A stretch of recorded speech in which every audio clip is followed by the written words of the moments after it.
దేవుడు మన దోషాలు కానీ ఎంచి చూస్తే ఎవరు నిలబడగలుగుతారు చెప్పండి? మన ఎన్నో దోషాలు, ఎన్నో అతిక్రమాలు దేవుడు క్షమించి మన్నించాడంటే కేవలం దేవుని ప్రేమ.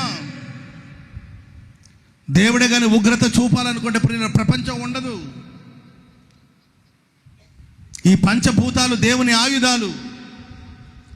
చిన్న భూకంపానికి వేల మంది, లక్షల మంది చనిపోతున్నారు. చిన్న తుఫాను వస్తేనే లక్షల మంది చనిపోతున్నారు. ఈ పంచభూతాలు దేవుని యొక్క ఆయుధాలు.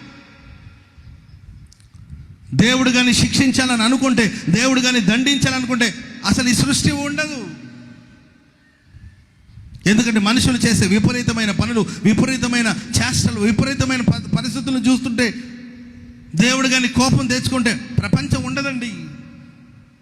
బాబేలు గోపురం కూలిపోయినట్లు, సొదొమ గొమొర్రా పట్టణం మీద అగ్ని గంధకాలు కురిసినట్లు ప్రపంచం ఉండదు. కానీ ఆయన ప్రేమ మనల్ని కాపాడుతూ ఉంది. స్తోత్రం చెప్పండి గట్టిగా హల్లెలూయా.